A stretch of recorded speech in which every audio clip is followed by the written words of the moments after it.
Hello student, आज की इस वीडियो में पढ़ना है अल्टरनेट क्वेश्चन ग्रेविटेशनल फोर्स के, जो कि हमने प्रीवियस टॉपिक में कंप्लीट किया है। तो देखते हैं।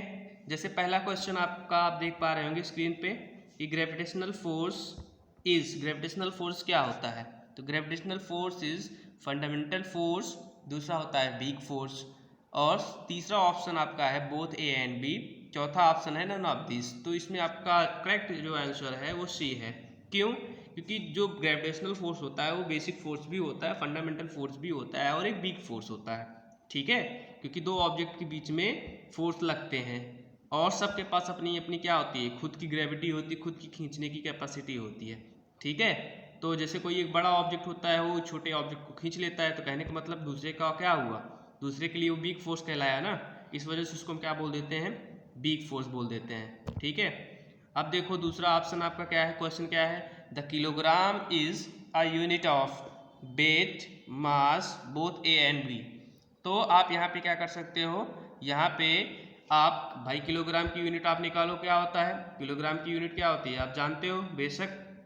तो किलोग्राम की जो यूनिट होती है वो होती है मास की, क्योंकि वेट जो होता है W इज इक्वल टू क्या होता है mg होता है, बेशक जानते हैं आप। मास जो होता है, मास की यूनिट किलोग्राम होती है। ग्रेविटी की जो यूनिट होती है मीटर पर सेकेंड स्क्वायर होती है।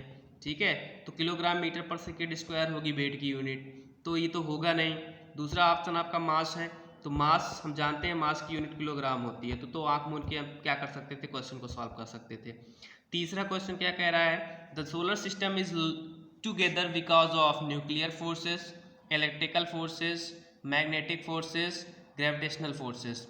तो भाई सोलर सिस्टम में क्या होता है, सोलर सिस्टम जो होता है वो ग्रेविटेशनल फोर्सेस से अटैच होता है, क्योंकि हर एक, जैसे मान लो इस सोलर सिस्टम की बात करें तो अर्थ और सन के बीच में भी क्या लग रहा है, ग्रेविटेशनल फोर्स लग रहा है। ठीक है, तो सब के बीच में क्या होता है, ग्रेविटेशनल फोर्स से बंधे हुए हैं जितने भी हमारे सोलर सिस्टम में प्लैनेट्स हैं। इसी वजह से हम क्या कर सकते हैं कि सोलर सिस्टम जो होता है एक साथ जो बंधे हुए हैं वो किस कारण से बंधे हुए हैं, वो ग्रेविटेशनल फोर्स के कारण से बंधे हुए हैं। ठीक है, तीसरा कंटेंट क्या कह रहा है, तीसरा क्वेश्चन क्या कह रहा है, in the space the gravitational force is present absent may be A और बी और नन ऑफ दिस। स्पेस की बात करते हैं तो यहाँ पे क्या होता है, ग्रेविटेशनल फोर्स जो होते हैं वो एब्सेंट होते हैं। ठीक है, मतलब कहीं पे भी ग्रेविटेशनल फोर्स कहीं कहीं लग सकते हैं, कहीं कहीं नहीं लग सकते हैं। ठीक है, तो स्पेस की बात अगर हम करते हैं तो आप यहाँ पे क्या मान के चलोगे, ये मान के चलोगे कि वहाँ पे एब्सेंट होता है, तो यहाँ पे आपका करेक्ट आंसर जो होगा वो एब्सेंट का होगा।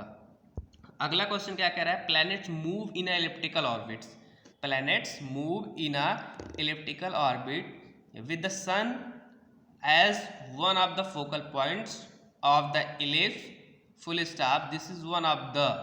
अच्छा, ये चीज़ किस चीज़ की है, ये चीज़ कैपलर्स लॉ कहते हैं। कैपलर्स लॉ क्या कहते हैं, प्लैनेट्स अगर मूव करते हैं इलिप्टिकल ऑर्बिट में तो सन का जो एक पार्ट होता है, एक फोकल लेंथ होता है, वो क्या इक्लिप्स से बंधा हो, मतलब कहने का मतलब एक इक्लिप्स शेप का होता है। अगर सन इसके राउंडिंग चल रहा होता है तो कहीं कहीं ये कुछ दूरी पे होता है, वो कहीं कहीं क्या हो जाता है, पास पे आ जाता है। ठीक है, तो ये इसको उन्होंने सजेस्ट किया था, कैपलर्स अपने लॉ में बताया था।